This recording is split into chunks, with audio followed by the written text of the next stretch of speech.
Hello students, आप सभी का स्वागत है मेरे channel tricky chemistry basics by Suman Negi में। तो आज हम पढ़ेंगे पृष्ठ रसायन भाग 4, जिसमें हम पढ़ेंगे अधिशोषण की ऊष्मा। और एक क्वेश्चन जो बहुत बार पूछा जाता है कि अधिशोषण के दौरान ऊष्मा हमेशा निकलती क्यों है और अधिशोषण की ऊष्मा का मान ऋणात्मक क्यों होता है। इससे प्रीवियस वीडियो में हमने अधिशोषण की प्रक्रिया, अधिशोषण कंप्लीट हमने पढ़ लिया है। पृष्ठ रसायन के स्टार्टिंग 3 वीडियोस, इनकेस आपने नहीं देखी तो आई बटन पे जाके मैंने सभी अभी तक मैंने जो भी पढ़ाए हुए हैं विलयन से लेके पृष्ठ रसायन तक सारी की प्लेलिस्ट डाली है, आप प्लीज जरूर चेक करें। तो देखिए, आप एक डायग्राम से ज्यादा समझेंगे इसे। जैसे हमने क्या लिया है, अधिशोष्य लिया है, ठीक है। अधिशोष्य मतलब गैस या द्रव के कण जो ऊपर से आ रहे हैं। तो मान लीजिए इसका अमाउंट आपने कितना लिया है, अधिशोष्य के आपने 1 मोल लिए हैं। इन अधिशोष्य के 1 मोल को इस ठोस पृष्ठ अधिशोषक में आप क्या करना चाहते हैं, जोड़ना चाहते हैं, ठीक है, वितरित करना चाहते हैं। यहाँ आप चाहते हैं कि इसके ऊपरी पृष्ठ में ये सारे के सारे अधिशोष्य के कण आ जाएं। तो जब ये अधिशोष्य के कण नीचे अटैच होते हैं, नीचे जुड़ेंगे, तो ऊष्मा निकलेगी बाहर। ऊष्मा, उसी को कहते हैं अधिशोषण की ऊष्मा। तो हम परिभाषा क्या कह सकते हैं, अधिशोष्य का 1 मोल, जब हम ठोस पृष्ठ क्या है, अधिशोषक, इस ठोस पृष्ठ पर जब अधिशोषित होंगे ये कण, तो इसमें से एक ऊर्जा निकलेगी, एक ऊष्मा निकलेगी, उसे कहते हैं अधिशोषण की ऊष्मा, ठीक है। नेक्स्ट, ऐसे एक डेफिनेशन और कहें कि 1 मोल अधिशोष्य के अधिशोषक पृष्ठ पर, इस पृष्ठ पर जुड़ने के कारण या अटैच होने के कारण या अधिशोषित होने के कारण कह सकते हैं, तो कुल जितनी ऊर्जा निकलेगी, जितनी ऊष्मा निकलेगी, वही होगा अधिशोषण की ऊष्मा। आपका कहने का तरीका आप कैसे ही भी कह सकते हैं। देखिए, एक्चुअल में होता क्या है, जब भी कोई गैस या द्रव के अणु जो ऊपर से आ रहे हैं उन्हें बोलते हैं अधिशोष्य, ठीक है। ये जब भी ठोस पृष्ठ पर आते हैं, ठोस पृष्ठ मतलब नीचे अधिशोषक पे आते हैं, तो क्या होता है ना, ये जो ठोस पृष्ठ में उपस्थित अणु होते हैं, ये एक आकर्षण बल लगाते हैं। मैंने कल बताया था इससे पहले वाली वीडियो में कि ये जो ठोस पृष्ठ के कण होते हैं, ये क्या करते हैं, ऊपर से आने वाले गैस या द्रव के अणुओं पर एक आकर्षण बल लगाते हैं। वो अवशेषी आकर्षण बल, जो आकर्षण बल ये गैस या द्रव के अणुओं को अपनी ओर खींचता है। तो जैसे जैसे ये गैस या द्रव के कण नीचे आने लगेंगे, तो आकर्षण बल धीरे धीरे कम होता जाएगा। मान लीजिए उसके पास मान लीजिए 100 जूल का आकर्षण बल था। अब जैसे जैसे गैस के कणों को नीचे खींचने लग जाएगा, तो मान लीजिए 20 जूल उसका खत्म हो चुका है ये गैस और द्रव को आकर्षित करने में। तो क्या होगा, धीरे धीरे जैसे जैसे क्या करेगा, द्रव और गैस के कणों को आकर्षित करेगा, तो इसका आकर्षण बल क्या हो जाएगा, कम होता जाएगा, है ना, कम तो होगा। पहले मान लीजिए 10 जूल से खींचा, कुछ कण आ गए, फिर उसने 20 जूल और लगाई ऊर्जा, तो कुछ कण और आए। तो इस तरीके से सोचो, आकर्षण बल कम होते जा रहे हैं। तो जब आकर्षण बल कम होते हैं, तो पृष्ठ की ऊर्जा, जो पृष्ठ की ऊर्जा है, जिस ऊर्जा से वो खींच रहा था अणुओं को, उस ऊर्जा से नहीं खींच पाएगा। मतलब जितनी ऊर्जा पहले थी खींचने की, अब धीरे धीरे वो ऊर्जा कम हो जाएगी।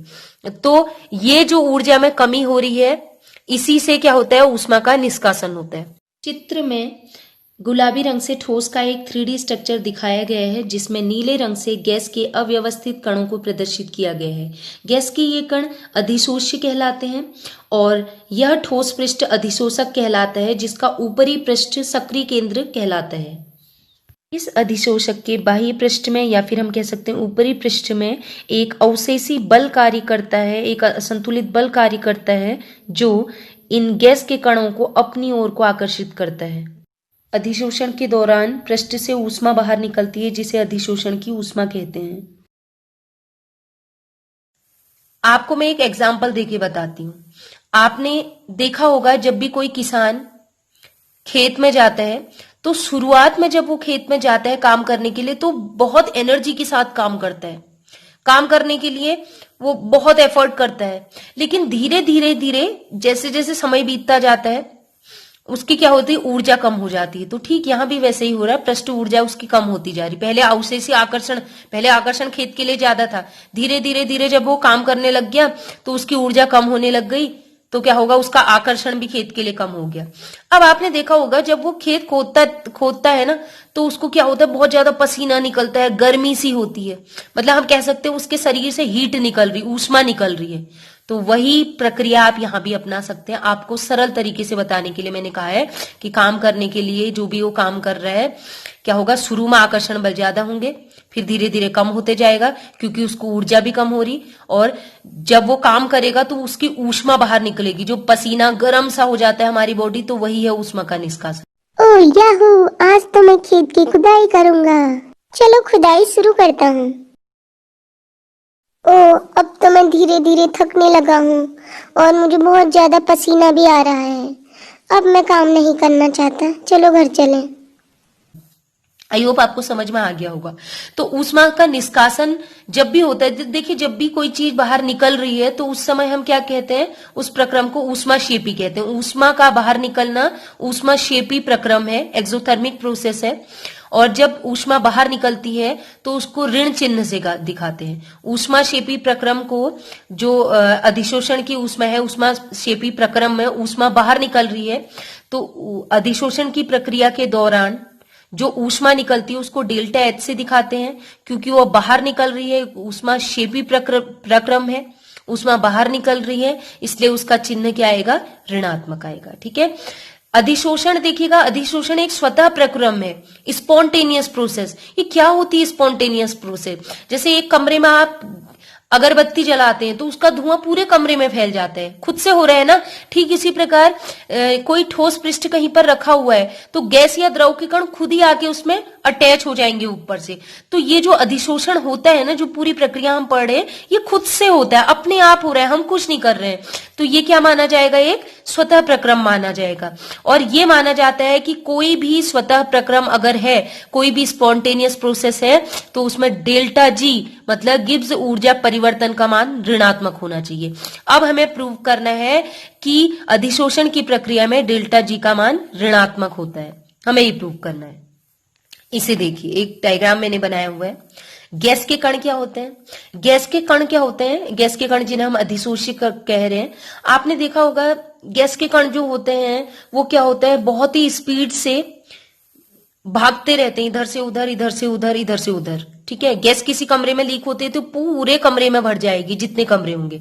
तो आपने देखा होगा गैस के कणों के बीच कोई आकर्षण नहीं होता, वो अनियमित गति से घूमते रहते हैं। पहले कण यहाँ थे, अब उनकी पोजीशन बदल गई। तो गैस के कण जो होते हैं अनियमित दिशा में गति करते रहते हैं, हम कह सकते हैं अनियमित होते हैं, अव्यवस्थित होते हैं। अब हमें पता है ये एंट्रोपी, जिसे हम डेल्टा एस से दिखाते हैं, ये एंट्रोपी किसे मापती है? तो एंट्रोपी देखती है कि किसी सिस्टम में कोई गड़बड़ी है, कोई अव्यवस्थित है, अनियमितता है। तो जितना ज्यादा अनियमितता होगी, जितनी ज्यादा गड़बड़ी होगी, उतना ज्यादा एंट्रोपी का मान बढ़ेगा। ठीक है। अगर मैं कक्षा 6 के बच्चों से लाइन लगाने के लिए कहूं और कक्षा 12 के बच्चों से लाइन लगाने के लिए कहूं, तो कक्षा 6 के बच्चे डर रहे हैं तो वो सीधी लाइन लगा रहे हैं, लेकिन कक्षा 12 के बच्चों को कोई फर्क नहीं पड़ता, वो भाग रहे हैं। तो कौन सी लाइन गड़बड़ है? कक्षा 12 की। तो हम कहेंगे यहां पर एंट्रोपी का मान ज्यादा है कक्षा 12 में। जबकि छोटी क्लास में बच्चे ज्यादा गड़बड़ नहीं कर रहे हैं, 1-2 बच्चे ही कर रहे हैं गड़बड़, तो गड़बड़ी कम है, अनियमितता कम है, तो एंट्रोपी का मान कम होगा। आई होप आपको समझ में आ गया हो। जब मैं एंट्रोपी पढ़ाऊंगी तो अच्छे से एक्सप्लेन करूंगी, बड़ा इजी टॉपिक है, कुछ भी नहीं। तो यहां पर गैस के कण सबसे लापरवाह हैं, सबसे ज्यादा गड़बड़ी यही दिखा रहे हैं, इधर से उधर भाग रहे हैं, सबसे ज्यादा अनियमित है। तो हम कहेंगे एंट्रोपी का मान बहुत ज्यादा हो जाएगा, उच्च हो जाएगा। उच्च मतलब डेल्टा एस का मान कैसा होगा? धनात्मक होगा। मैंने लिख भी दिया है कि गैस के कणों के बीच न्यूनतम आकर्षण होता है, उसके कारण जो गैस के कण हैं, जिसे हम अधिशोष्य कह रहे हैं, ठीक है, अधिशोष्य क्या होता है, बहुत ही ज्यादा इधर उधर घूमता रहता है, अव्यवस्थित होता है, रैंडम होता है। और जितना ज्यादा अव्यवस्थितता है, जितनी ज्यादा गड़बड़ी है, एंट्रोपी का मान, डेल्टा एस का मान उतना ज्यादा होगा। तो यहाँ पर डेल्टा एस का मान ज्यादा है, ज्यादा को हम पॉजिटिव से दिखाते हैं, धनात्मक। तो ये बात थी तब की, जब गैस घूम रहे थे अपने मन से। अब क्या हुआ, इन गैस के कणों को कहीं पर अधिशोषक पृष्ठ मिला, तो अधिशोषक पृष्ठ, ठोस पृष्ठ मिला। ये जो ठोस के सबसे ऊपरी पृष्ठ के अणु होते हैं, इस ठोस पृष्ठ भी अणु से मिलकर बना है ना, तो ये जो ठोस पृष्ठ के अणु होते हैं वो क्या करते हैं, ये जो गैस जो अनियमित रूप से खींच रहे हैं, इन पर एक आकर्षण बल लगाते हैं, अपनी ओर को खींचते हैं। तो जैसे ही इन गैस के कणों को कोई खींच रहा है नीचे की ओर, तो क्या होगा, एक एक करके गैस के कण नीचे आ जाएंगे और इस ठोस पृष्ठ में अटैच हो जाएंगे। तो अभी तक क्या था, सारे के सारे गैस के कण इधर उधर भाग रहे थे, बहुत ज्यादा गड़बड़ी थी, बहुत ज्यादा अनियमितता, रैंडमनेस थी। लेकिन अब सारे के सारे गैस के कण लाइन से एक पृष्ठ में चिपक गए हैं। तो यहां पर क्या हुआ, गैस के कण क्या हो गए, व्यवस्थित हो गए। और जहां गैस के कण व्यवस्थित होंगे, क्या होंगे, गड़बड़ी कम होंगी, तो एंट्रोपी का मान भी क्या हो जाएगा, कम हो जाएगा। और एंट्रोपी का मान जब भी कम होता है तो कम होने को ऋणात्मक से दिखाते हैं, नेगेटिव हो जाएगा एंट्रोपी डेल्टा एस का मान। तो लिखा है किंतु जब गैस के कण ठोस पृष्ठ पर अधिशोषित होते हैं तो ये धीरे धीरे क्या हो जाएंगे, पहले क्या थे, अव्यवस्थित गड़बड़ी वाले थे, लेकिन जैसे जैसे नीचे पृष्ठ में आए तो अब ये व्यवस्थित हो गए हैं, ये सही हो गए हैं, इनकी गड़बड़ी कम हो गई। तो कम होगी तो एंट्रोपी का मान भी घटने लगता है, इसलिए डेल्टा एस का मान क्या हो जाएगा, घटेगा। घटेगा मतलब ऋणात्मक हो जाएगा। घटने के लिए हम ऋणात्मक चिन्ह प्रयोग करते हैं।